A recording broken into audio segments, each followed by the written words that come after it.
Welcome, Gay. Thank you all very much. It's a pleasure to be here, and I've had a really warm feeling with everybody who introduces themselves and talks to me. It's been a very good experience.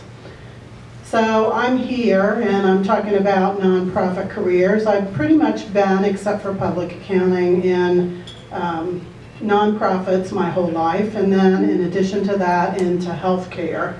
So there's about 1.5 tax-exempt organizations in the United States. Of those, almost all of them are public. The rest are private foundations like the Gates Foundations, and then some other miscellaneous nonprofit organizations.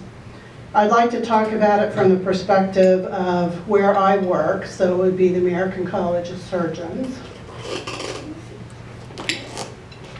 So first, to just give you a brief overview of what the American College of Surgeons is. We're a mixed organization of both membership and program services. So we're tax exempt through Scientific and Educational Association. And we have a lot of quality programs that I'll show you about in a few minutes. We're over 100 years old at this point. We're a 501c3. We got about 80,000 members. Of that, about 35,000 are dues-paying members. If you look at exempt organizations, there's about 27 different kinds that are all exempt under 501. Sometimes you see some of the associations, professional associations, are C6s. Football leagues are C6s. And then a lot of times you'll see member groups, which some of the related associations for some of the other surgery professions are all C4s, which is typically the member group. So as we talk about the organization and kind of the nonprofit aspect of working for the college, I want to start off with asking how many here are working in a nonprofit? Board count? Board would count, yeah. Okay, and of those, how many people in the room have had surgery? I had a family member who had surgery. Keep your hands up. Okay, so, and that's one of the things that a lot of people don't realize. What's the purpose of the college and what are we about? But if you haven't had surgery, you don't know anybody who has had surgery, then mostly everybody is pre-op then, because chances are you will have surgery. So the mission of the college is to take care of the surgical patient. And that's our emphasis. To be a member of the college, you have to have 100 of your cases reviewed by a peer group. They actually meet, they review the outcomes of your surgeries, and based on that, there's a recommendation made for them to join the college. So we don't let everybody into the college, and we're a little restrictive. There are about 51.4 million inpatient surgeries a year compared to several years ago. We are a feel-good kind of club. That means most of the people that work there really care about the mission. They are really there to make a difference to the surgical patient. Now, that's not everybody that's at the college, but a good portion of them. And that's the difference. Usually in a nonprofit, you're working for a community and not so much a profit or a share of a profit. If you think that there's smiles all the time because we have a mission to do good, you're wrong. We have typical employees, as every organization does. We started looking at our culture and values as a result of trying to look at whether or not we were providing appropriate services, a lot of waste, a lot of employees who weren't qualified to do their jobs. But we have a fair amount of egos. We have several surgeons who are on staff. And there's a lot of, if you're a surgeon, your decision counts. If you're not, it doesn't count. So we have a lot of things that we have to get by. But if you look at values, we do pretty good based on a comparative benchmark.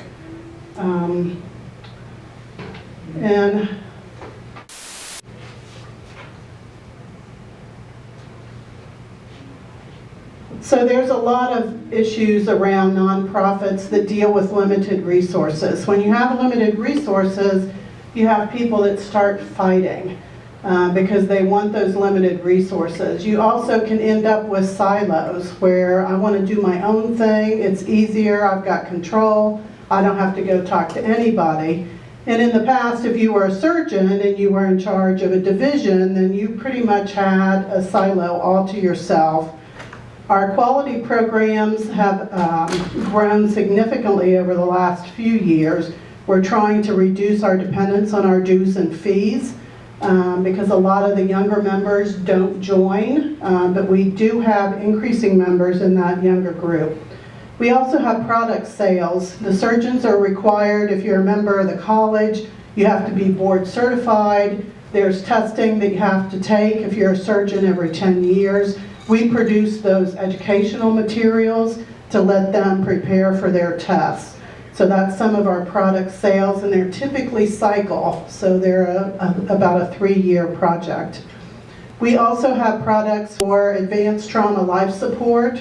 If any of you saw some of the TV shows where they had pigs and the younger surgeons were working on pigs, that's one of our courses where surgeons can actually train using live tissue. They do have robots that can also be used for the same purpose. But those are programs of the American College of Surgeons. In addition to that, we have a lot of educational materials that we produce. We produce some patient materials as well. You have a central line, how to keep the central line clean, produce a packet for that. If you have a colostomy bag, we also have education materials for that, and the sample bag and other materials that would allow a patient to practice all of those things. A lot of times what you see in nonprofits are unique skills. There are lots of things that the general public doesn't know anything about, education methodologies. It might be something in research or it's surgery related. Those are unique skills. As a result, from my perspective, they're not always as financially strong as you would anticipate, and they're in a management level position. In addition, a lot of times there's an entitlement mentality, and that's changing over time.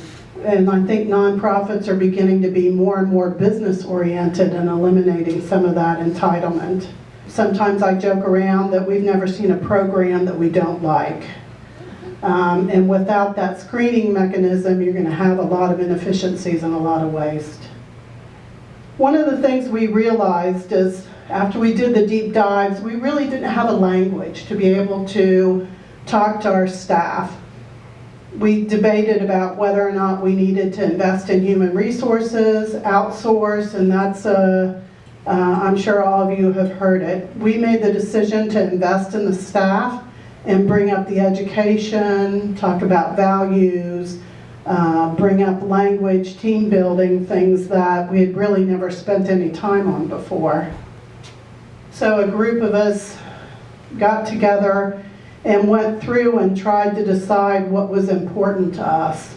And these are the values that we came up with, and trying to give a little bit of description of what those values are. But in addition, the values help us communicate to our board, the volunteer board leadership. They don't get paid. They're all there doing a volunteer job. And it makes it sometimes hard to deal with that volunteer membership when they really want to leave their mark and contribute to the organization. In public charities overall in the United States, about 72% of the revenue comes from program services. So we're not far off from that. Gifts, contributions, government grants are about 21%, so we're a little low there. If you talk about the American College of Surgeons, we're not in branding in the public's mind. So we basically grab from our members for contributions, and we figure we're about the third row down. Usually their school, it might even be their graduate school, and then their religious affiliation.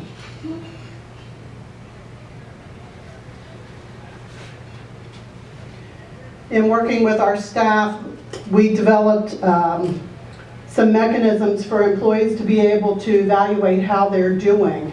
And this is to make sure that we're all talking the same language, evaluating the same, and so that our employees understand what it means to exceed expectations. So for each one of our values, we have a sheet like this. I brought 2 of them to show you. This one is in professionalism. And we're trying to make the point, if you're doing your job, that may be achieves, and it isn't necessarily exceeds. Introspection is another one of ours, trying to get the employees engaged about what they're doing and participating. So introspection is having them take a look at themselves to see how they can better themselves, what weaknesses they have, what education needs they may have.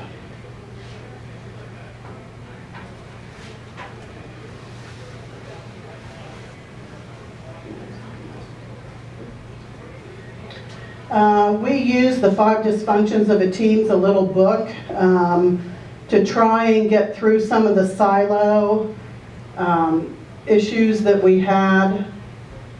There are all kinds of jobs in a nonprofit, just like any other organization.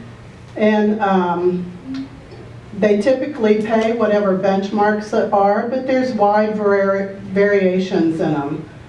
And we typically employ volunteers. Most of our quality and programs include volunteers that go out to the hospitals. We have cancer accreditation program.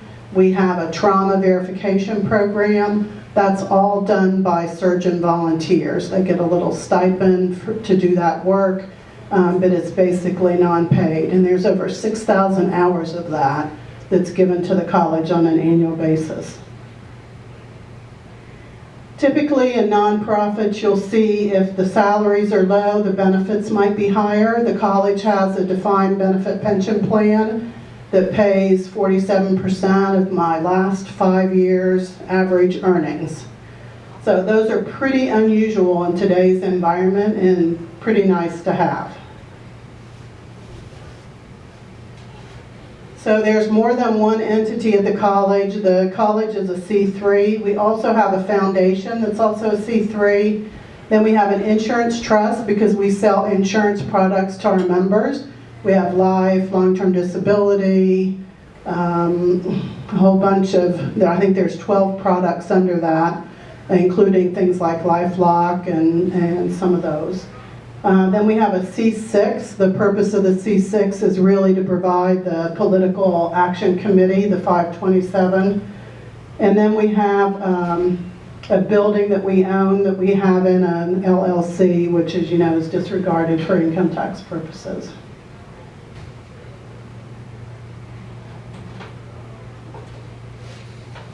So I tried to think of what the cons and the pros were of working in a nonprofit, and I'm going to expand this a little bit to some of my experience. A lot of times we staff light, so it might be longer hours. And you'll find that the understaffing may not be unusual a lot of times because there's a resource limitation. But sometimes just because they don't think to ask a lot of times that you need more staffing. And you see a lot of people pitching in nonprofits where they'll do something and they'll step up to the plate and take over some responsibility.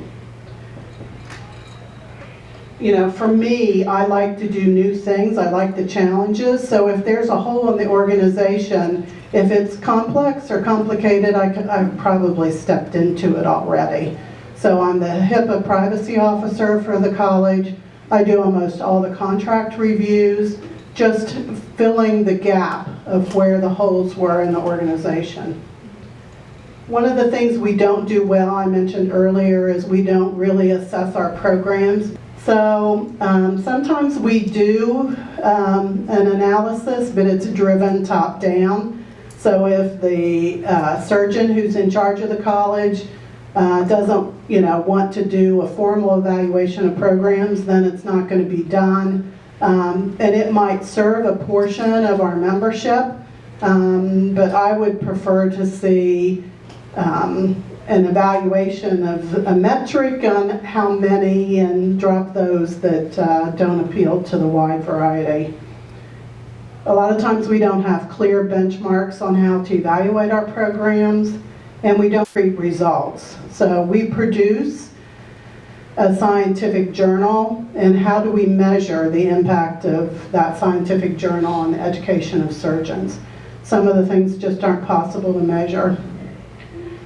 The limited resources, slower pace, we've got some bureaucracy, we've got committee structures that drive a lot of the leadership decisions. A lot of times the stakes are higher. I was in a contract negotiation with a Sweden firm. Between them and a group of the college, we came up with tumor registries and how tumors are measured in cancer patients. So we have one standard throughout the whole world. So all the physicians are using the same standard. So the two organizations over time may not get along, may fight, but when it comes down to it, we still want only one. So I was able to participate in that discussion, and we're moving along, and there's still only one measurement system that all physicians will use. Some people don't like it, they don't feel comfortable with it. So if you're in a nonprofit that requires fundraising, it's the place for you if you don't feel comfortable doing that.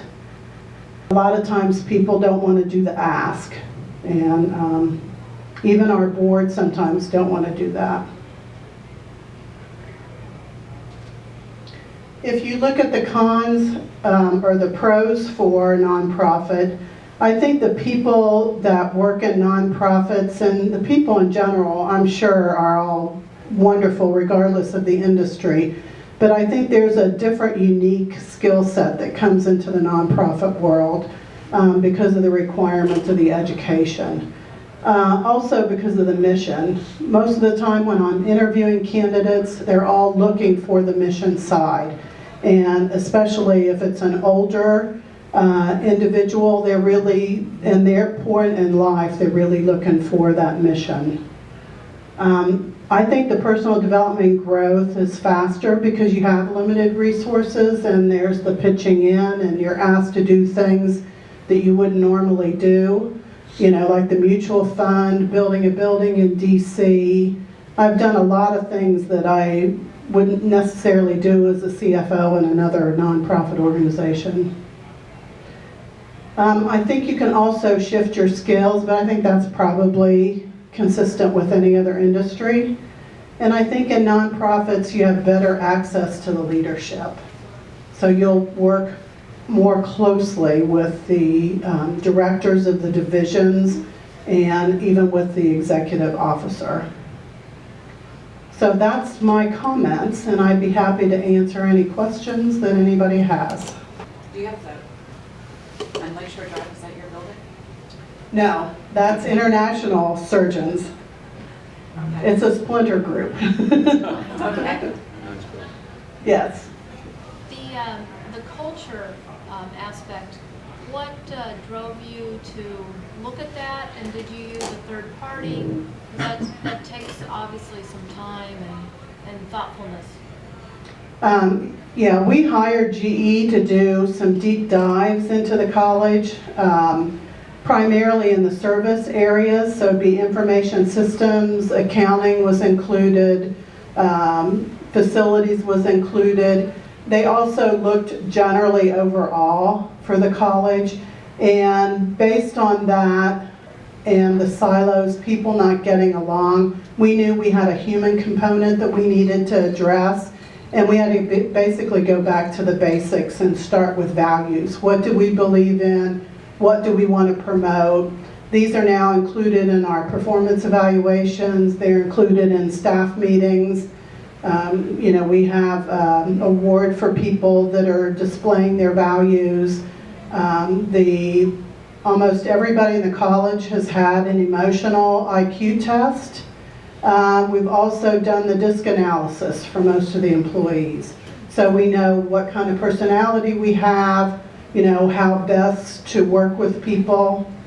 For me, I'm dominant, I'm pushy, I'm aggressive, and I'll finish your sentence for you. So for me, I have to work on slowing down, letting people talk, listening, and everybody has personal goals based on what came out of the DISC analysis. And we have a little a plaque on our desk, so it says, "You can work better with me if you," and then it has some. That is awesome. And I think it's helped because it's given everybody the ability to say, I'm sorry, I'm just headed right to the answer, so let me step back, let me listen to you for a minute, or I'll just say, I know you want to tell me A, B, and C, but I don't have time to listen to A, B, and C, so I'm jumping right to D, and I'm so sorry, we can catch up another time. I also don't reward people well. Once the job's done, I'm moved on to the next job. So that's another one of my personal goals, is to try and do better in recognizing and rewarding people. Yes. Gay, did you find people embraced that, the adoption of that kind of a process or change in the way you work with each other, or was it a hard sell? I think it's a bit of both. Some employees want to change. They want to be liked. They want to have everybody like them. And so they're really engaged and eager. But in our group, at least in the executive group, we have a couple who are short-timers, and they're really not engaged. And I don't care what you do, I don't think you're going to be able to get them engaged. But we've really tried to improve the engagement so that people will have those conversations. It's not unusual to have someone in accounting who's loud and nobody will say anything to them, that they're too loud and they're disruptive. But everybody is going to complain about it, but they're not going to say anything. So we've had to talk to staff about how do you have that difficult conversation. And we've had a couple of exercises where we've practiced things like that. And they've had to make a plan how to have a difficult conversation with someone and then go execute it. So, but change is hard. I think the deep dives were probably harder. The process change is also harder because a lot of people don't have that process skill. So we're still struggling with that, and I think with anything in an organization, you've got to have sustainability and consistency, and I don't think we're there yet. I think we have a little ways to go. How long has this program been going on? About 5 years. So did you say you had in-house HR or you don't? We do. We have 6 in-house HR, which is probably pretty high for about 350 employees. But we've had a lot of growth too recently, over 20% each year. So they're spending a lot of time in recruiting. Our interview process is long. If you're a candidate, you may come in 3-4 different days. You may meet with 8 people one day, 3 people another day, and 2 people another day. Yes. So are you screening all of these candidates through your psychological profiling as a normal process? No, that'd be great to do. But we have some questions written out on how to identify them quickly. To just piggyback a little bit on Lois's question, when you rolled out these psychological tests, what motivated the original program to do that? Was there an event that everyone thought a pervasive analysis of our coworkers would be appropriate, or what was the impetus and the drive for this? And to his question specifically, how was it well received that we all want to have our personality traits kind of aired so that we can work more collectively, or was there resistance? I'm glad you asked that question because, and I'm going to answer the last one first. When we all got our DISC analysis, we were advised to take them to the meeting. And, you know, it depends on personalities, but it wasn't 5 minutes until I'm in that meeting with everybody, and I'm flipping to my page where it has the summary, going like this to everybody else, what's yours? And then pretty soon everybody else was sharing. The whole group shared their profiles with everybody. And it's funny because I think we're all using it on a day-to-day basis. When I talk to somebody and, you know, if they're more of a list maker and they have to record things on a list, I can go up and say, I don't have time to talk through your list with you. You know, can we skip to, would you feel comfortable if we skip to a decision? And, or other times I'll go to them and say, you know, I really need somebody that can help me make a list so that I don't leave anything out. So I think it's been well received. The impetus was really, if you went to any of the staff meetings in the beginning when I first got there, I think I cried at my first 2 staff meetings. People were rude, and they would bring up something that was a serious problem, that the whole world was going to fall apart, and they had never mentioned it to the person who had the serious problem. So I got blindsided the first 2 meetings I was in with problems that people didn't even pick up the phone and call me about. And then we have the surgeon, non-surgeon issue. It does create a lot of issues with the organization. Yeah, do you find that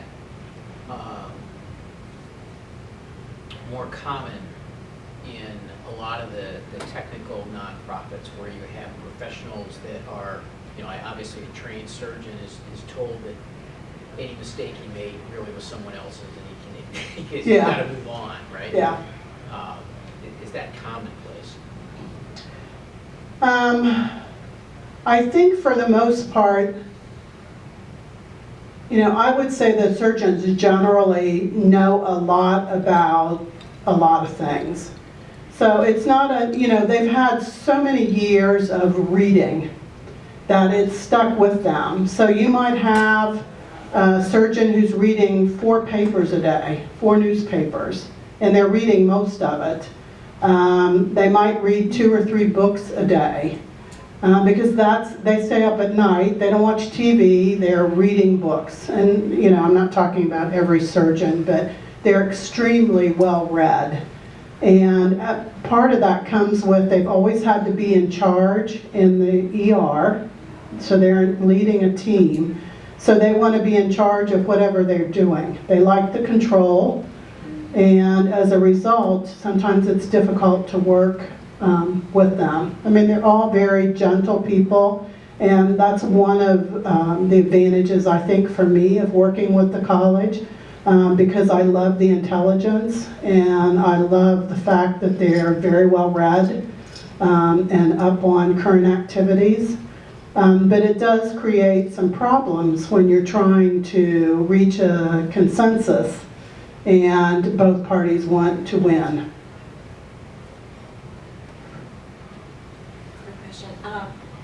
Because literature that I as a patient receive, and some of the things I'm hearing, is that the hospitals are all going to teamwork. And you've got these surgeons who think they're gods. I mean, how is this evolving? There's been a lot of education that we've done on team training for surgeons, because, you know, if the surgeon's always getting their way, and in any profession you're going to have somebody that is the outlier and makes the nurses miserable, makes the administration miserable, and is not very good behavior in an operating room. So we've got some issues that address that. We also have surgeons as leader courses that we provide to the group, and they would talk more about those leadership qualities of being able to get along, work with a team, trust the team. We had people from United come in and work with us on a couple of projects because United had a big team program where they were trying to improve their teamwork as well, instead of the pilot being in charge and not listening to anybody else who's in the cockpit. So we had them in as well. Okay, United Airlines is the Correct. very, you're right, the pilots and the surgeons would be very similar. But we had, I remember one of them in the discussion brought up a whole bunch of cats, and the cats were all over the place, and it was trying to herd cats, and as a discussion of the surgeon. So things like if you go in and have a knee replacement, which knee is it? And who's supposed to mark the knee? And who, signs off on the knee? My son just had surgery on his foot, and so I was very careful to observe how they were going to take charge of who was responsible for marking what foot, so they didn't do the operation on the wrong one. How did you do that? It happens. No, how'd you do that? I mean, Well, they marked it right in front of me, and they mark it in permanent, so it's on the foot, so they know which one they're operating yeah, on. when my husband had knee surgery, they got rid of me real fast. I wouldn't do that unless you know which one they're marking. Was that them or was that him? No, it was them. I mean, the wife was only about, they got rid of all support. I've heard of people who will actually write on themselves, not this knee, Yeah. this knee. Yeah. Yeah. Yeah, it happens, and we believe that it's something that should never happen, so we're trying to look at that process and make sure that someone is in charge and someone's checking and then double checking. And so when you get asked a lot of times if you're the right patient in a hospital, you may be asked 5 times. That's part of what's going on, is they're trying to make sure they don't make any errors. Now, I probably shouldn't be doing this, but my husband did another surgery, a vascular surgery, and when the doctor came in, he said something that didn't sound like what he told us before. I questioned him, and he says, no, I went through his files last night, I'm sure I'm right. When he came out to see me, he said, I went back and checked after you said that to make sure I was right. Yeah, yeah. Yeah, they're pretty, most of the ones that I work with, I would be 100% trusting of them because they're very diligent, and I think they take it very seriously. Hey, any advice for someone who is in a for-profit company looking to maybe make a switch over to a nonprofit organization? Anything that is there that you should really look at, or? Well, if you're talking about finance, there are some things in nonprofits that aren't in the for-profit world. It doesn't mean that you can't learn them, but there are some differences. So, for instance, we have a 403B instead of a 401k.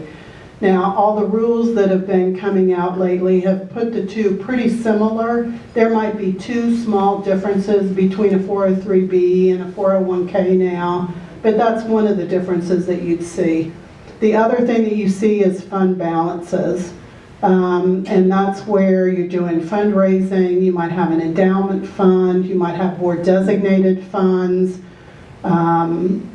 So that's one of the areas. The other thing that I would caution people on is trying to do too much too quickly in a nonprofit, because I think they do move slower, and I think a lot of times people come in, and if they're too aggressive, too assertive, they won't be liked in the group, and it'll make it harder for them to be able to work in that environment. When I started, my background was public accounting, and typically public accounting in a nonprofit is not a good fit. Because you're used to standard business practices, and if I say no, it means no, and I'm not going to negotiate with you. In a nonprofit world, you don't live like that. So at the time, I had a very good attorney, and I would pick up the phone and say, well, you won't believe this. And it's just things that you get asked to do that no other business organization on this world would do it that way. So you'll see some unusual things that if you're not careful on how you handle those and how you educate and how you work with people, it can ruffle feathers. So that being said, when you're looking to recruit, do you tend to try to look for people from the nonprofit world? Or do you see that there's some skills and experiences from the corporate world, for example, that are, could add value to the organization? We do typically look at the nonprofit. However, I will look outside. The last controller that I hired had some experience in sales, and I wanted some of that expertise on the team. And so we picked her up, and she was a very good addition to the group. But she did, she had some issues because she'd never audited like a defined benefit plan. Who has those nowadays other than city government? And, the 403B, the fund balances, so those are all a little bit different, but she was fine. So people can make it from a for-profit to a nonprofit, they can learn that.